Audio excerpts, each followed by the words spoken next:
one of the first tap rooms to really do cocktails on tap at the level that you're doing it. I think still probably have the most cocktails, self-pour cocktails on tap in the country. Take us through some of the early experiments of that, and then how it's. I mean, we've got a whole web page designated to that. Yeah. So I don't want to bore everyone with kind of the stuff that's there, but maybe take us inside what it was like, in 2017 versus like 2020. Yeah, I mean, talk about the Wild West. We didn't know what the fuck we were doing when that started. Like, it was just, it was so new. Nobody was doing it. Like, there are some bars in Chicago that have like 2 or 3 cocktails on draft, and they're all gin and tonics or vodka soda or like, something very simple. And so what we did is I tried to network with as many bartenders in the city who might have done a draft cocktail at their bar with the bartenders. And so I probably went through 3 or 4 of those, because those folks, they're used to being bartenders. They want to be bartenders. This is kind of like an extra thing that they really didn't want to do. So working with them for that and getting those recipes figured out was really hard. We nailed down, now we still have 12 on in Chicago at all times. And we kind of always keep the standard ones on tap, vodka soda, stuff like that, margarita, mojito. Those are top sellers, and old fashioned's actually phenomenal too. But the tough part was the shelf life, right? Like working with how to keep those things fresh for as long as possible.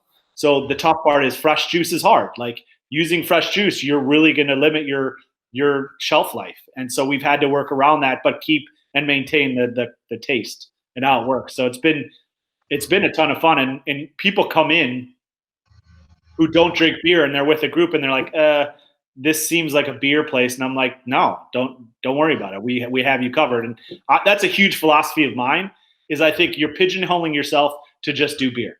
And that I will say that every day, because I think you're just missing a market. Why would you pigeonhole yourself? It seems silly to me. Now, you don't have to do a ton like I am, right? I'm aggressive and bullish on the cocktails and seltzer, hard seltzers now you can get on tap.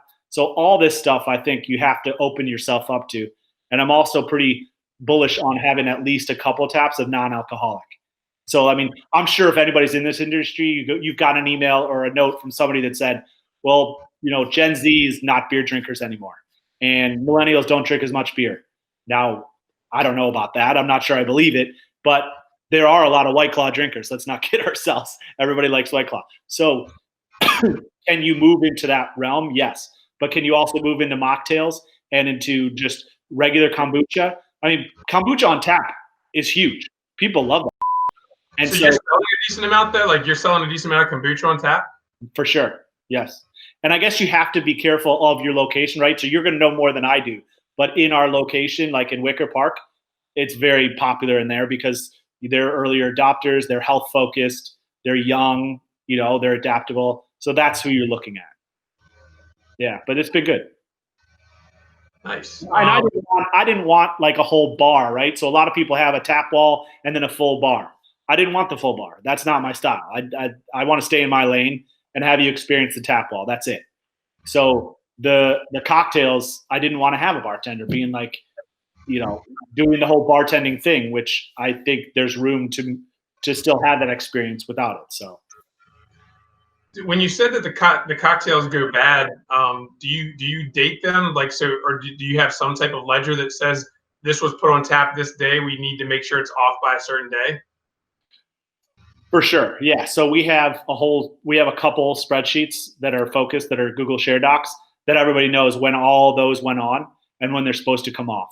And so we're pretty diligent about keeping an eye on those, and then also shaking them. So there's 2 ways to do it. One, you can shake it yourself, the keg itself, to like keep it moving. And our bartenders, our staff does that. It's usually our support bussers who do that.